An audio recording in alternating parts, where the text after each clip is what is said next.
Welcome back मेरे साथियों।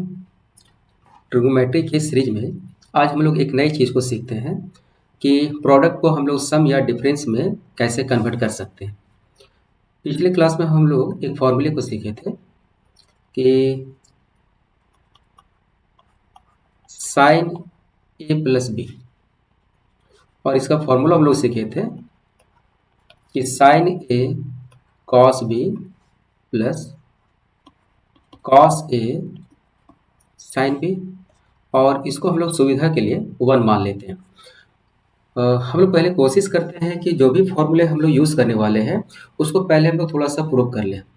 अगर हम ऐसा कर लेते हैं तो अगर आप लोग इसको 2-4 बार अगर प्रैक्टिस कर लो तो ये परमानेंट आपके दिमाग में सेट हो जाएगा। इससे ये फ़ायदा होगा कि बार-बार किसी चीज़ों को याद रखने की आपको ज़रूरत नहीं पड़ेगी, और कभी एग्ज़ाम में अगर कभी मिसिंग जैसा कुछ लगे तो इसको साइड में थोड़ा-सा रख करके फिर हम लोग फाइंड भी कर सकते हैं। अच्छा, इसी का एक फ़ॉर्मूला हम लोग और पढ़े थे माइनस के लिए।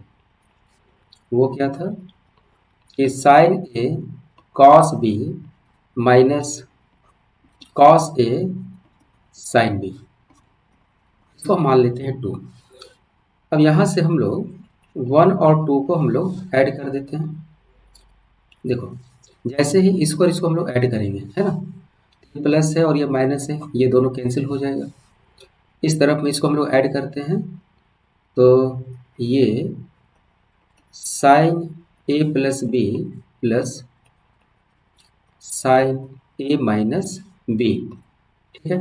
अच्छा, यहाँ पर sign A cos B, sign A cos B दोनों सेम टर्म है तो दोनों को ऐड कर देंगे, ये 2 बार होगा, यानी कि 2 साइन ए कॉस बी।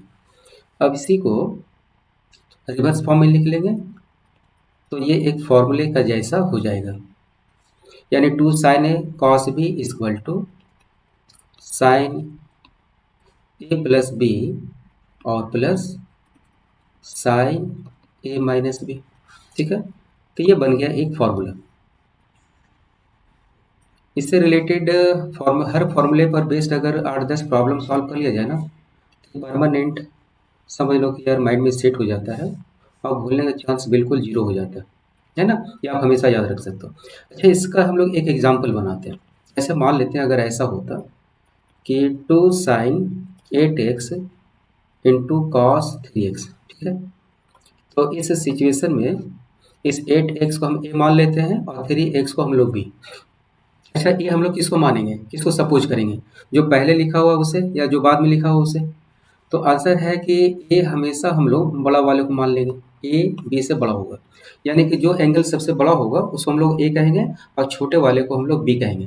कभी कभी क्या होता है कि छोटे एंगल पहले लिखे रहते हैं और बड़े एंगल बाद में, तो वैसे सिचुएशन में उसको हम लोग पहले अरेंज कर लेंगे, ठीक है।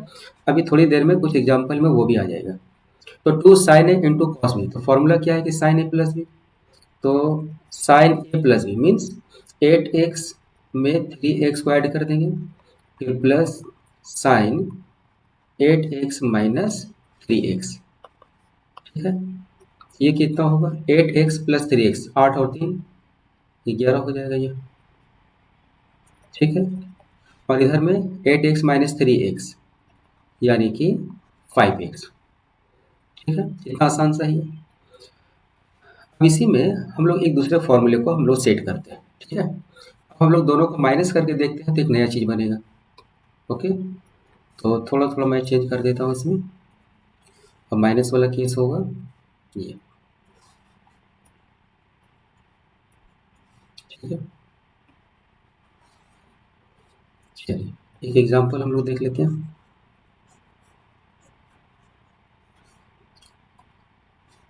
सपोज करते हैं, अच्छा इसे मैं इरेज कर दूँ,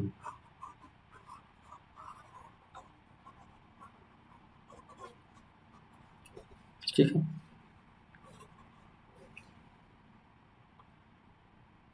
ओके, अब ऐसा करते हैं कि 1 से 2 को माइनस कर देते हैं। तो जैसे 1 से 2 को हम लोग माइनस करेंगे तो चेंजिंग क्या होगा, ये जो प्लस था ये बन जाएगा माइनस, यहाँ पर माइनस होगा और ये जो माइनस दिख रहा है ये बन जाएगा प्लस। अब साइन ए कॉस भी प्लस है और साइन ए कॉस भी यहाँ माइनस है, अब ये दोनों कैंसिल होगा तो यहाँ पर क्या रह जाएगा, ये साइन ए प्लस बी और बीच में माइनस, यहाँ पर cos A sine B plus cos A sine B, तो ये हो जाएगा अब 2 cos A sin B। अब ये फॉर्मूला बन गया, ठीक है, 2 cos A और ये sin B। तो पहले वाले केस में क्या था कि पहले sin था बाद में cos था। अब इस सिचुएशन पहले cos है बाद में sin है। ऐसे सिचुएशन में इसे हम लोग यहाँ पर एक माइनस लगाएंगे, ठीक है। जैसे एक एग्जांपल से समझते हैं। मान लेते हैं कि अगर ऐसा होता कि 2 sin 2x into cos 8x।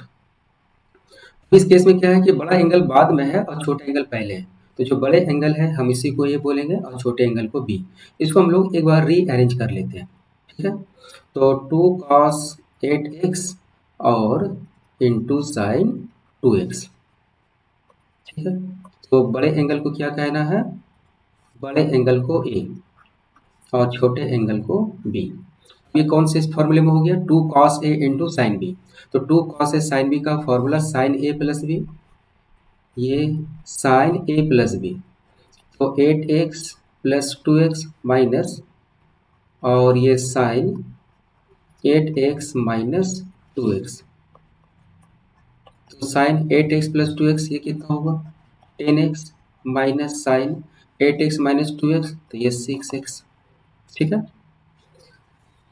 तो इस तरीके से इस इक्वेशन को एक बार हमने ऐड किया और रिवर्स सब्ट्रैक्ट किया तो हमको ये दो फॉर्मूला मिल गया है ना। अब हम लोग cos A प्लस बी और cos A माइनस बी वाले को लेकर के वहां से हम लोग दो नए फॉर्मूले को बनाते हैं, ठीक है। चलिए फटाफट उसे भी देख लें। तो cos A प्लस बी का formula cos A cos B minus sine A sine B, इसको हम लोग 1 मान लें। और एक दूसरा फॉर्मूला था माइनस के लिए, यानी cos A माइनस बी के लिए। तो cos A cos B, अच्छा cos के केस में क्या था कि अगर यहाँ प्लस है तो यहाँ पर माइनस और यहाँ माइनस है तो यहाँ पर प्लस होगा, ठीक है। इसको हम लोग मान लेते हैं 2, ठीक पहले की तरह। अब 1 और 2 को हम लोग ऐड कर देते हैं। तो जैसे ही ऐड करेंगे तो देखो ये माइनस और ये प्लस ये दोनों कैंसिल, और इस तरफ में cos A plus B plus cos A minus B. यहाँ पर cos A cos B दोनों को ऐड कर दें तो 2 cos A cos B। इसी को रिवर्स फॉर्म में लिख लेते हैं। तो 2 cos A cos B equal to cos A plus B cos A plus B plus cos A minus B। अब एक नया फॉर्मूला बन गया, ठीक है।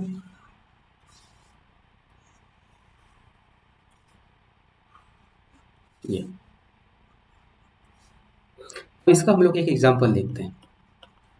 जैसे 2 cos 10x into cos 3x, इस बड़े वाले एंगल का नाम A और इसको B। तो फॉर्मूला क्या हो जाएगा cos A प्लस B, ठीक है। तो cos A plus B means 10x plus 3x और plus cos 10x minus 3x। तो cos 10x प्लस 3x ये 13x और plus cos 10x minus 3x तो ये 7x, ठीक है। आई होप ये सभी को समझ में आ रहा होगा, ठीक है।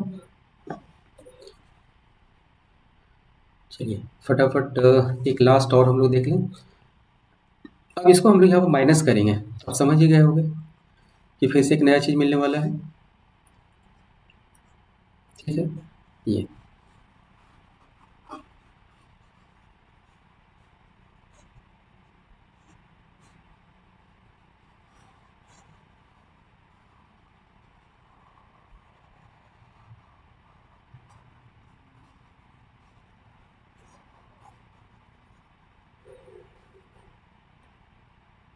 चलिए अब इसको हम लोग 1 से 2 को माइनस कर देते हैं ना। तो इस केस में क्या होगा, जैसे माइनस करेंगे यहाँ पर माइनस होगा, ये माइनस होगा और ये जो प्लस था ये बन जाएगा माइनस। अब इस केस में cos A cos B जो प्लस है और cos A cos B जो माइनस है अब ये दोनों कैंसिल होगा। इस तरफ में क्या होगा, कॉस ए प्लस बी और माइनस ये माइनस होगा, कॉस ए माइनस बी। यहाँ पर minus sine A sine B, अब ये रह जाएगा, है ना, ये रह जाएगा, ठीक है, ओके। ये minus sine A sine B, minus sine A sine B. तो हम लोग क्या करते थे, जैसे हम लोग जानते हैं कि अगर माइनस टू हो तो दोनों को हम लोग ऐड कर देते थे। अगर मान लो कि 3 प्लस 3 है तो ये 6 होता है, माइनस फाइव हो तो -10 होता है, दोनों को ऐड कर देते हैं। तो यहाँ पर भी इसको हम लोग दोनों को ऐड कर देंगे, तो क्या मिलेगा, 2 साइन ए साइन बी, लेकिन साइन क्या होगा, साइन तो माइनस का ही रहेगा। अब इसी को हम रिवर्स फॉर्म में लिख लेते हैं, तो -2 sine A sine B equal to cos A plus B minus cos A minus B.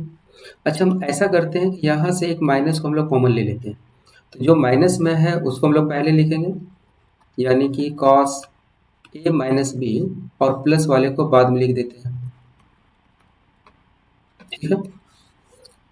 तो इससे क्या होगा कि ये वाला माइनस और ये वाला माइनस कैंसिल होगा, तो एक नया फॉर्मूला बनेगा, यानी कि 2 sine A sine B equal to cos A plus B minus, अच्छा ये तो माइनस हो जाएगा ना, और यहाँ पर प्लस, ठीक है, ये यहाँ पर माइनस, ठीक है। तो ये एक फॉर्मूला बन गया,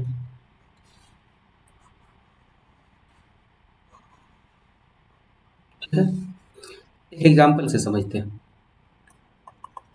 जैसे अगर ऐसा होता कि 2 sign 6x into sine 2x, ठीक है, तो ठीक उसी तरीके से ये a है और ये b है, तो फॉर्मूला क्या होगा, साइन ए प्लस बी, तो 6 नहीं, पहले यहाँ पर माइनस है ना, तो 6x से 2x को माइनस करेंगे तो ये 4x, फिर माइनस, अच्छा यहाँ तो ये कॉस का टर्म है ना, तो हमको कॉस लिखना पड़ेगा, ये कॉस,